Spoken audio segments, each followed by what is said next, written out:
Ladies and gentlemen, welcome to the KeithAndrewNetwork. This is episode 392.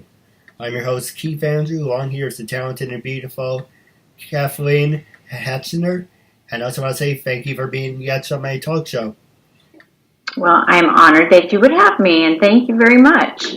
No, absolutely. I do apologize how I sound. I am fighting off a cold. It's been officially a week, but you know what?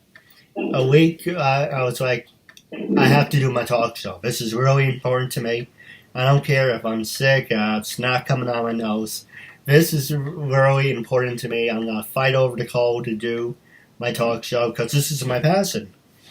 So, and the show must go on no matter what, right? No, absolutely. So that being said, in half hour, 35 minutes of your time, you have as much time as you like. So that being said, what can you tell us about yourself? Well, how much time do you have? Do you have a couple of days? I do a lot of things. I do more than one thing because I think I'm ADD. I have been in the film industry for over 30 years. I know looking at me you can't tell that. But I've been in the business for 30 years, working behind camera. Been a makeup artist and stylist for most of that time. And I also do act, not as much as I would like, but I started late. And then I also direct and produce my own short films, or I direct other people's projects. So when I'm not doing all of that, I'm a leadership coach and an executive image coach. So, yeah, I do a lot of things. Well, I do have some great ideas, so I can talk to you after we go off the air. But the first thing I'm going to ask you is, you mentioned you were an image coach and a leadership coach. Yes. So what's the difference between the two, and who influenced you to get behind that? Well, when in the film industry, it is a very cyclical industry, so it's feast or famine, basically. And when you work for yourself, during those lean times, you're looking for, oh gosh, what can I do to make a living? And when budgets are tight, one of the first things that they get rid of on a set is first the script supervisor. Oh, we can figure out, what we did, and we'll remember all of the moves that the actors or the talent has. Second thing they get rid of is the makeup artist. Oh, it's just guys. They don't need makeup. Or we'll just have the actors do their own makeup. And so there were some times when I wasn't working very much, and I thought, gosh, not only do I want to make more money, even just as a makeup artist, but I also, when the lean times happen, I need another income. And a lot of people who are in the film industry have more than one income. There's more than one way to make a living, unless you're just, in New York, LA, those areas that are traditionally film cities. And so I thought, what could I do to leverage all that I've learned in the film business? And image coaching was the thing that I thought I could do to transition into some more work. So I went to Executive Image School, the London Image Institute, and I learned about how to dress people, first of all. But I don't find that exciting to me to dress people. I would rather start focusing on the psychological side, because when you are on a film set, and especially movies, you've got a Tom Hanks, and we make him look like Forrest Gump, right? And we buy him as Forrest Gump. We quit thinking about him as being Tom Hanks right after the initial viewing of him. We know that's who it is, but we don't think about, I wonder what Tom Hanks is eating for dinner tonight. We're thinking about Forrest Gump. And how do filmmakers make that happen? And there's a whole psychological thing around actors and creating a character. And I thought, what if I could take that to the corporate world? What if I could teach people how to package themselves just like a film and producer or director packages a character?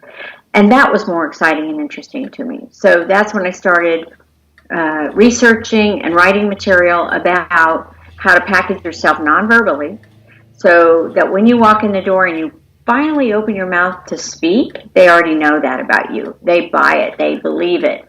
So the way I nonverbally work with people and teach them how to have a certain presence is through color psychology, wardrobe psychology, and body language. And I marry the three of those and create an executive presence, because the corporate world at that time is always buying.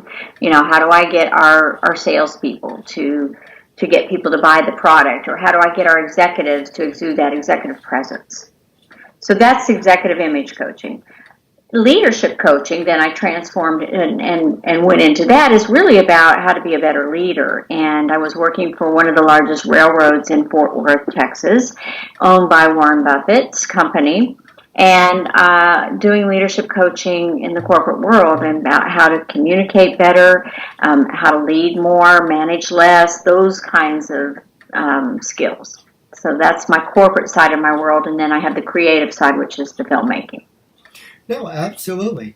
Now, for a perfect example, what is your opinion about me? As you're a leadership coach, and you're also the other leader and the other thing. So, in body language and everything, combine everything all together. So, when you look at me, do you think I have the total package, or do you think I'm still a work in progress? Wow, you just hit me with a really loaded question there, didn't you? Actually, that is not something I can answer on the spot like that, because when I work with someone, I don't just go, you should be this, because that's Cathrine's view of what you should be. And I don't like the word should, by the way. I like could, would, anything but should, because when you think of the word should, you should have done that, has guilt attached to it. I don't like the word should. So when I work with a client, I have an hour interview with them first to ask them questions about, well, who do you want to be? Because it's not Cathrine says you should look like this, or Cathrine's view of that. It's, what do you want? And then what I do is craft that message for you. So one of the questions I ask, there are three questions I usually ask. The first one is, who's your audience? Well, for you, your audience, you can't even see. They're all over the world, all over the internet. So, okay, we can speak in generalities, but even there, you've got a Western idea, the Western civilization idea about what image is, and then you might have Middle Eastern, and you might have Asian, and you might, wherever it is that people are seeing you. That's a hard one to answer. The second question, though, is, what is my message? Again, you have a varied message, but you are the interviewer. The guy who wants to show people that if you think it and dream it, you can do it, because that's what you're doing. So that's part of your message. So what could you do to create that nonverbally? And the third question I ask, which is the most important question, and it's a three-part question, is, what do I want people to think, feel, and believe about me? Those are all three different things. And once I have the answers to those questions, I can go, oh, here's how you could most effectively do that. Now, it looks like the shirt you have on is red, right? Pink. It's pink. Well, the way it's coming across, it's red. It looks red. So there's another thing you've got to think about. How do I make the colors stand out? I don't know if you can see the colors I have on. I have black, and I don't know if this looks purple or not.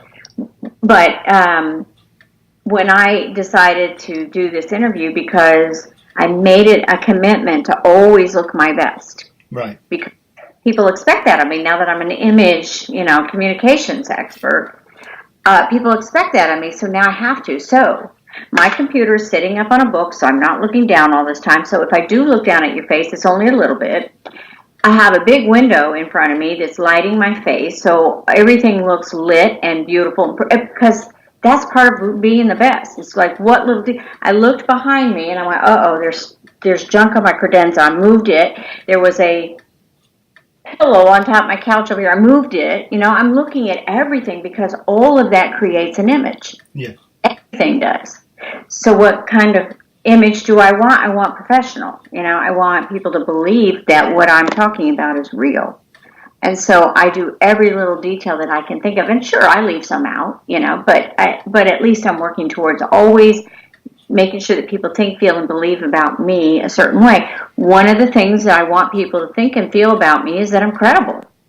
And how do I do that? And so that's what I go about doing. So that would be a conversation we'd have to have is, what do I want people to think about my show or me or my message? And then you could figure out, what do I need to do to create that? No, absolutely. Actually, let's have a little fun with it. Would you be interested in doing like a little test demo? Well, I have to know what you're talking about there. What is it? What Well, is like that? what we were just talking about, what the questions you ask someone. Would you be interested in us giving the audience a little example? Well, I can. So I just ask me the question. I mean, I don't like to set myself up for failure, so I like to know what we're looking at as far, what does the demo look like? Who are we doing? Somebody or something? Or Oh, what that's me? Pardon? Oh, we were just saying, what do you look for? The three questions you ask. So let's Mm-hmm. just give everyone an example of saying, hey, we're here right now. Might as well flip the show over to you. I'm going to pass Mm-hmm. the show over to you. Now I'll put you in the driver's seat. I would like to ask you the three questions. You ask me the three questions. I Mm-hmm. answer them, and you tell me if I reach that standard. Well, I mean, I'm happy to do that. So the question is, who's your audience, and can you, in your mind, because you don't know who they are, if you had to define them, you know, how would you define your audience? All right, for me, my audience would be a demographic from different ages, but for the most part, it would be, I guess, 21 and up. It's about people with disabilities, but it isn't just about people with learning disabilities.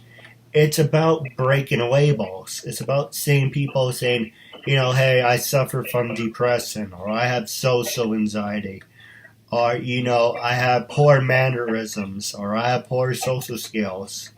And then he put different types of labels out there. And for me, I was labeled as handicapped, mentally challenged, mentally disturbed, retarded. But I'm showing you that labels do not dictate who you are and who you're going to be. And so basically, you put everything in a giant ball, and you put it and you gotta break it and say, hey, if this is everything that someone told me, X, Y, and Z, but I'm going to show you that's not going to dictate my life and who I'm going to be. Okay, so have you done any kind of demographics on the people who watch your show? For the most part, I started to do fan-made parodies. I'm a big fan of Dumbo and Jumbo Book. So for those, it's mostly like 15 to about 36. Um, Mm-hmm. my episodes are about between 36 to about 62. I got people from New York, LA. You know, if you actually look at it another way, I got people from the United States, from Canada. I think last time I looked, it was like 15% of my growth came from England. 10% was like Canada. 5% was the United States. A little bit was in another country. So basically, my channel, I interview everyone. I interview people all over the United States, like New York, LA, Chicago. I interview people from Canada, Toronto, Ontario. I interviewed people from England. So I pretty much, if you look at it, I am globalized because I do cover everyone and everyone.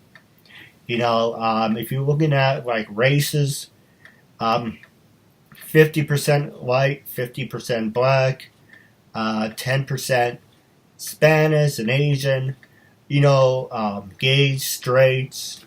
I pretty much look at what's happening and I pick and choose saying, this person looks interesting, or I like what I see about this person. I like that person. So I basically choose everything and then I throw it together and saying, okay, let's see what people like more. I give you an example. I interviewed professional wrestlers. And before I got to that, I interviewed voiceover actors. And I said, all right, some people like that, some people like it, some people don't. Now let's try something else. And then I went to actors. Then I went to wrestlers. So pretty much I am trying different things to see what, gets people's attention hooked more. And which of those have you noticed the best results from? I would say if it's a really good interview, I would say mostly actors, but one reason I took down my fan-made parodies, I left a couple up, is a lot of people seem to like the Dumbo and Jumbo Book work that I do more than my talk show. And it's so because those episodes, 100, 200, and these episodes depends on the person. There's like 100, then it would stop. But, I guess people like Disney more than me, so, it varies. Well, Disney knows a formula, and we're all still trying to learn it, so there's part of it, right? That's true. So, okay, the next question is, what is your message? So you gave me some of it, breaking labels, and that labels don't dictate. What else would you say is your message? Actually, that's pretty much my message. Just saying, just because people label you a certain way doesn't mean it's going to dictate you and how it's going to dictate your life and how you're going to live it. For an example, I interviewed people in wheelchairs, but most of them are up-and-coming actors. They didn't say it's like, okay, I'm in a wheelchair, I'm going to be miserable for the rest of my life. No, this person is in a wheelchair, but they're still having acting roles. That's an example of breaking, the label. Or you have someone who has PSPD. Well, I know that's not a learning disability, but that's a disorder that they developed. They were shell-shocked, but in a couple of years, they're like everyone else. They broke out of that. So basically, it's someone sticks you... But yeah, PTSD can be a disability. I agree. Yeah, absolutely. And it's just pretty much the same, whatever. Go back to me. People said to me all my life, you're handicapped, you're retarded, and you're never going to amount to something. And there was a time in my life where I said, okay, and I was going with it, but then I was like, what? I'm going to show you that I can turn that around. I'm going to show you that that's not really going to dictate who I am and who I'm going to be. And what made you do that? What gave you the fortitude to say, I'll show you? Well, make a long story short, I call it my boomerang. It's when I first throw it, and boomerangs come back. Just so the people out there don't know how boomerangs work. So when I threw the boomerang, I was like, I don't have to. I was in high school at the time. So from 2006 up, I was like, don't have to go to college. Don't have to take SATs. Don't have to take, certain tests. I don't have to do this. I don't have to do that. But then at the same time, I would be sitting there with my family, and I would hear my parents talking to my brother saying, why don't you talk to him or talk to your sister? They know people. Why don't you take a New York State exam? And I just got tired. Excuse me, I do apologize. I am fighting off a cold. And I just got tired of saying, what about me? And people would stop and look at me and say, what about you? And after like the 10th time over the years, it's like, what about you? It's like, you're not educated. You're not qualified. You have poor people skills. You can't hold down a job. You piss people off. And you're not qualified to do anything. So I said, you know what? Enough. I'm going to show you. If that's what you think of me, if I'm going to have a learning disability and be threatened to be put in a group home or have labels on me, I'm going to show you that I can turn a weakness into a strength. You say I'm handicapped, that's fine. But I'm going to use that as a strength. If I'm using everything as a weakness, I'm going to turn that around and use that as a strength. And, I use my dad for inspiration. He was assistant principal for 36 years. He had a very interesting life.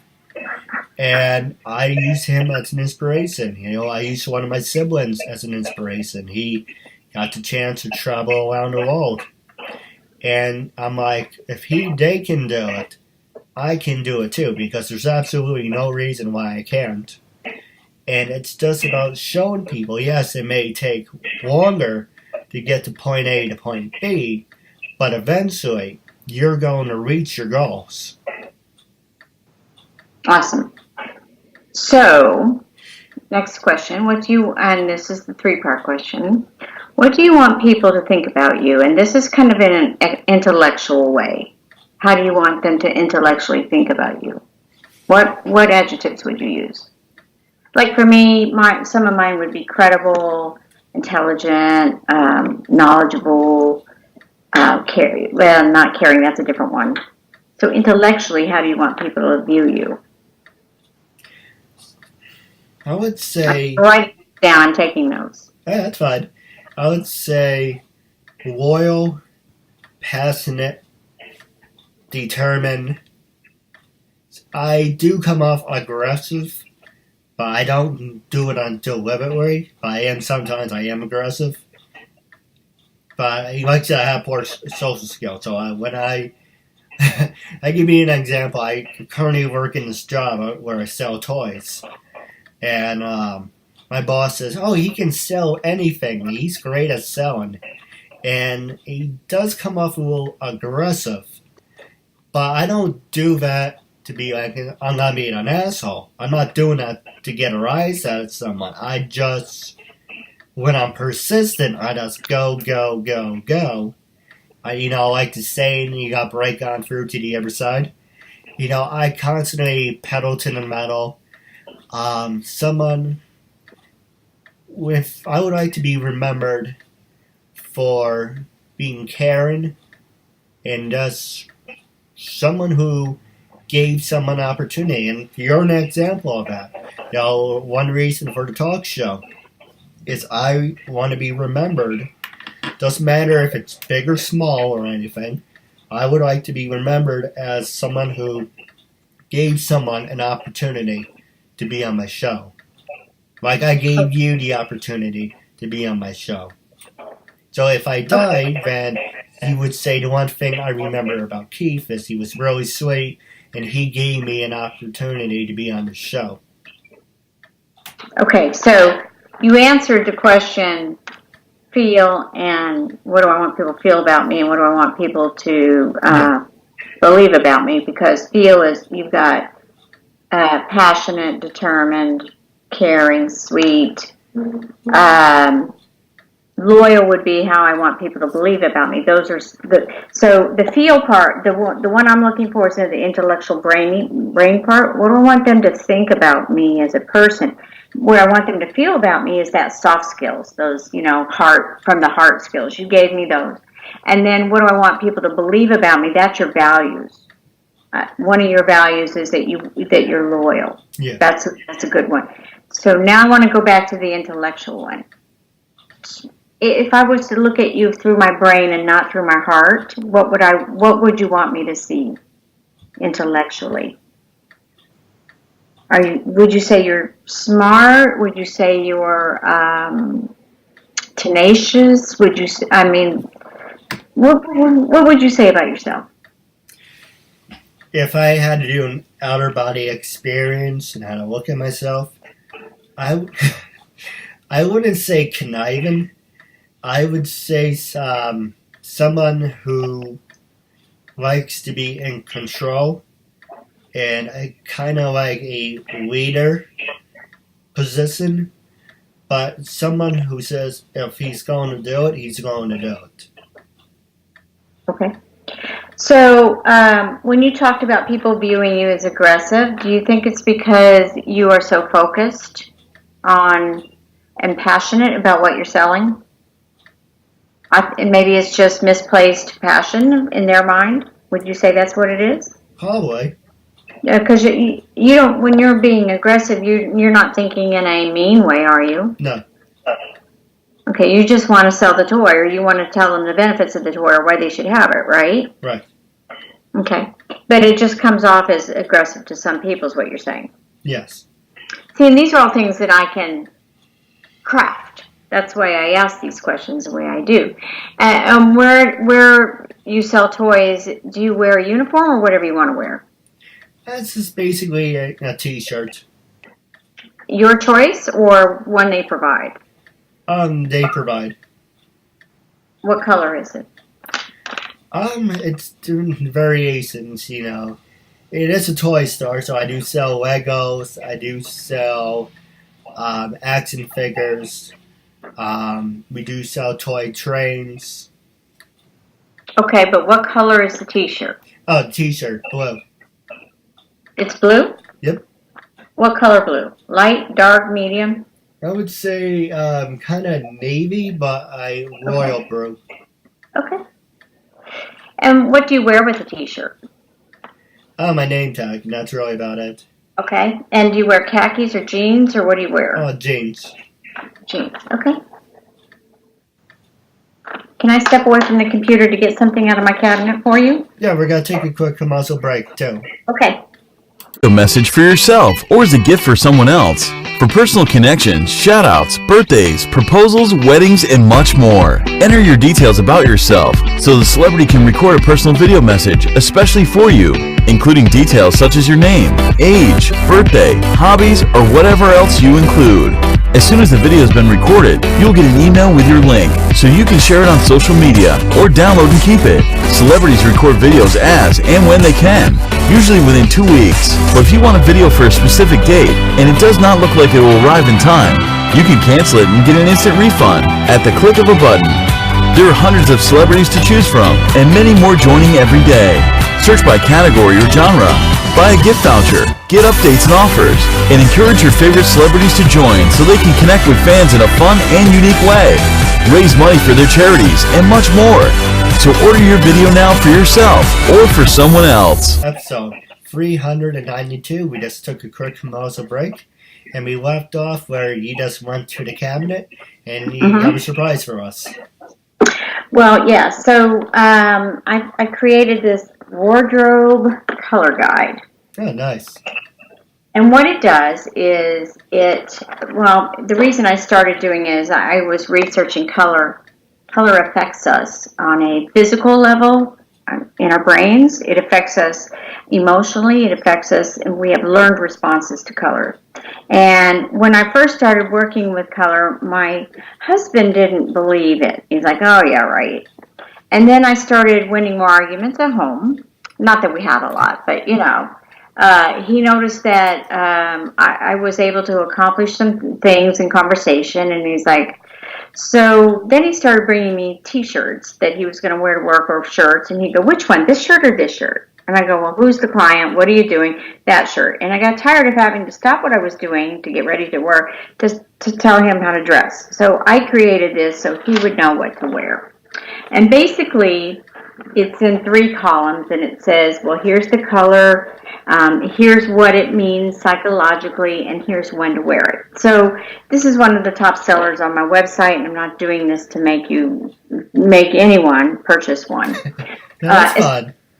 Especially since they're in redesign. I'm redesigning the back of them because they look just like the front of them, but I have something else I'm putting on the back. So I've only got a very few left. And so, but they'll be redesigned and reprinted. So when you look at what you're looking at, first of all, color is a big thing. For example, when you wear red. Yeah.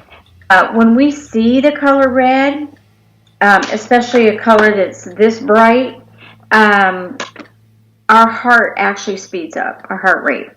And that's a physiological response to the color red. So when that happens, when red happens, and your heart rate is raised, there's 2 emotions that we get raised heart rates. And what 2 emotions would that be? They're opposites.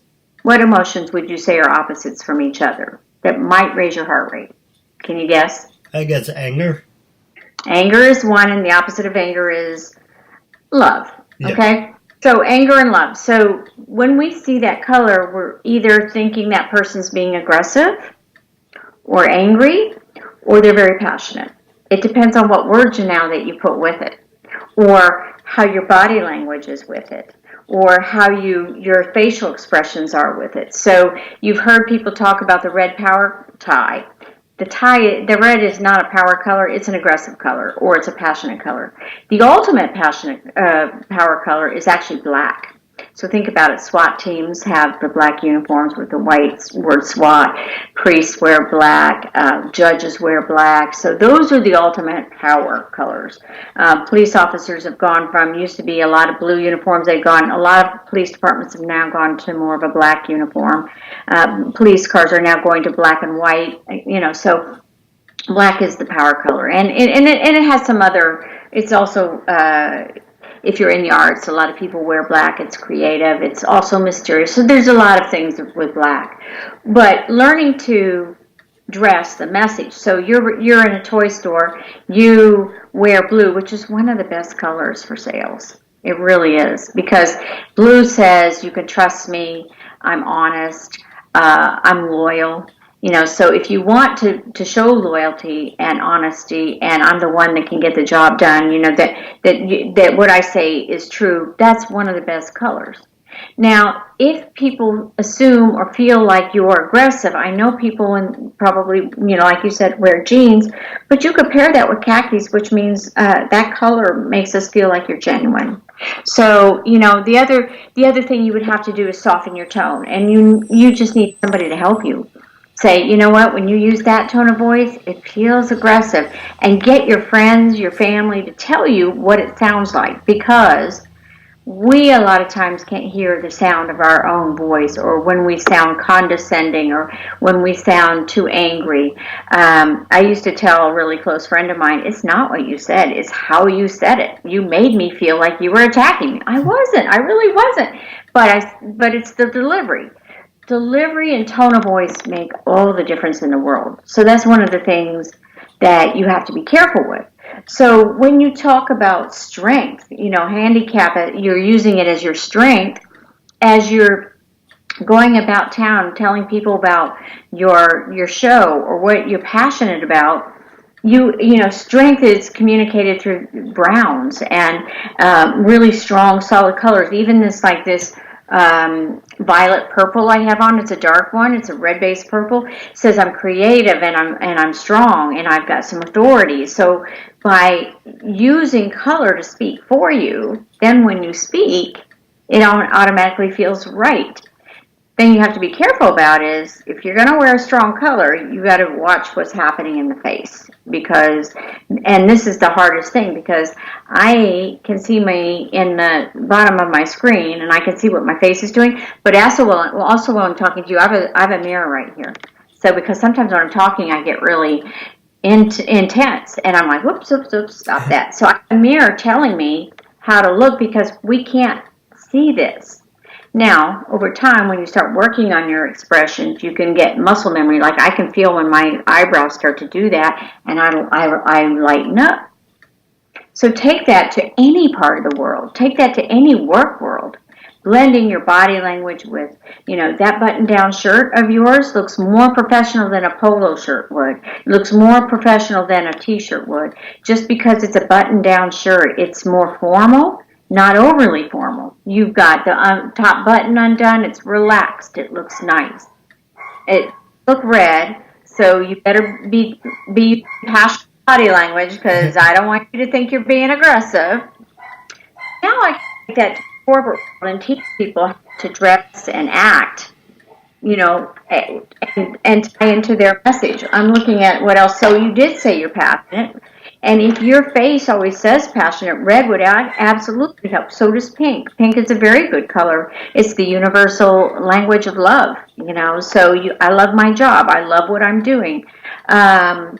You've got caring, which is also plays into the inspirational colors are light blues and yellows, and like green. A green is a calming color, so those all make you feel relaxed and friendly, and those are things that you want to think about as you're getting dressed for everything that you do. For everything that you do, and I said everything. In fact, another shameless plug here. I even wrote a book called Everything About You Speaks. And that's because it does. Everything you do, the nonverbal. Because we always believe what your body is doing before we believe the words. So take that to the corporate world, take that to sales, take that to acting.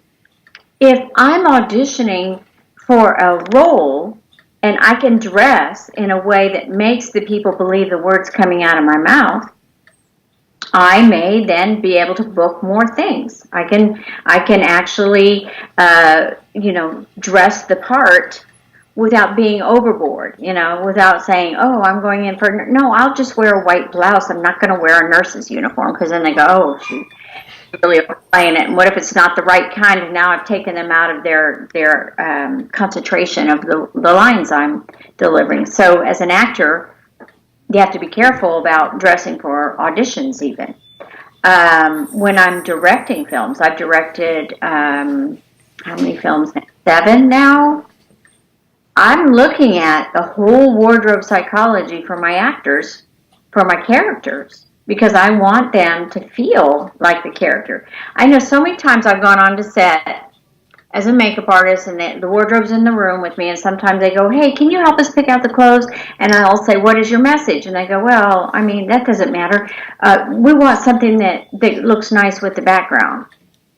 Wrong reason to pick a color. Right. You don't want something that blends in with the background. I get it. So if it's a green screen, you can't wear green at all. Otherwise, you'll be invisible. But if I've got a character that's supposed to be sinister and mean, I'm not putting him in blue. I'm putting him in black, or some form of black, and then patterns that look mean. Things that solids are pretty neutral as far as feeling, but then when you start adding patterns, busy patterns make you look crazy. And like for Forrest Gump, what did he wear mostly? Do you remember? Have you seen the movie Forrest Gump? Not in a long time. He had plaids on.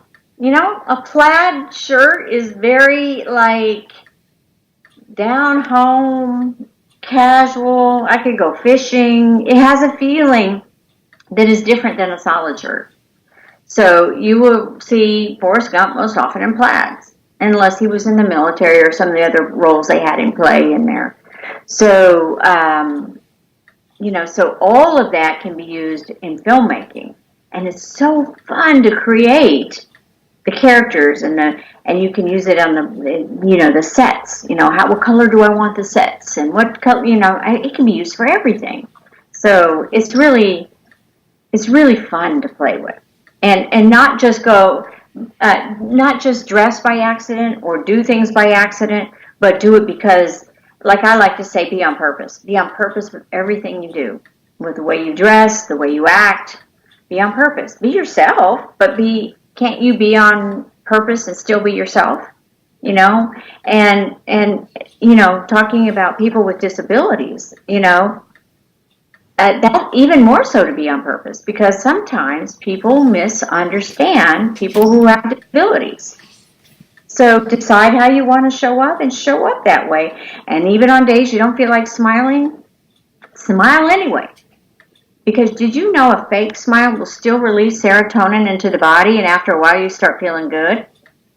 A fake laughter is even better. Real laughter is great, but if you don't have anything to laugh about, I'll tell you a story. One day I was driving down the freeway. Nothing was going right that day. And 3 things in a row went wrong. And I'm driving back home, really upset with, oh, my life is just so terrible. And I thought, hey, I should listen to my own advice. Going 70 miles an hour down this freeway, and by the way, that was the speed limit. And I just started doing an evil, funny laugh. And I mean, it was like, I mean, only louder. And I was driving, laughing like that. And I thought, this feels so stupid. But then I was laughing for real because it sounded so stupid. And pretty soon I was like, hey, this does work. I couldn't believe it. And I felt better by the time I got home. And then I was able to go, okay, well, how do I make the situations that I just encountered better? So, it's just being on purpose, deciding, this, just like you did. You decided, I'm going to show them. I'm going to do something with my life. I'm not going to fall into the stereotypes. I'm going to do it. And when you decide to do it, and that's the first step, decide to do whatever it is you're going to do, and do it. It's part of that. It's like living life. I mean, my kids are grown. I have a job, yes, but I'm like, what else can I do to live life? And so every year I pick something new to try. So one year it was ballroom dancing. Another year it was martial arts. Another year was high performance driving. I raced my car. People think I'm going through a midlife crisis, but nope. I am so enjoying racing my car. And now I've done it for the second year in a row. And it helped me face a lot of fears. Driving fast on a track and your own personal car that you drive to work can be scary because you don't want to hurt it. You got to get to work. But it works. And I'm really enjoying life by finding something new to do every year. And people can tell, like, what's changed about you? It's because I'm happy. I'm doing different things. I'm living life. So kudos to you for making that decision, because that's the first one. Make a decision. No, absolutely. Now, I do have a couple questions for you off the air about wrapping up our interview segment. The last question I do want to ask you, actually, before I ask you the last one, are you on Stage 32? Are you on LinkedIn? How can your fans follow you? Well, for some reason, I'm locked out of my Twitter account right now because it says there was suspicious activity, and I'm trying to get them to unlock it. So hopefully, @Cathrine Hatcher will work. And by the way, if you spell Cathrine wrong, you'll never find me. I tell my mom she misspelled my name, but it's Cathrine Hatcher. Hatcher. So, but I'm on Facebook. If you try to friend me on Facebook. If we don't have a lot of friends in common, you've got to tell me you saw me here. Otherwise, I probably won't accept. Because, a lot of people that aren't for real try to friend request you. So Facebook, I also have professional pages on Facebook. So type in Cathrine Hatcher, you'll find my acting page, you'll find my image coaching page. So I will, I'll always accept those. On LinkedIn, Cathrine Hatcher. I'm on Instagram, and I left my account as public, so you can find me on Instagram. And I have a website, and it's personasid.com, personasid.com. Now, my last question for you, it's while we're wrapping up, it's when I first approached you to be a guest on my talk show. What was your first reaction, and after being a guest, how do you feel now?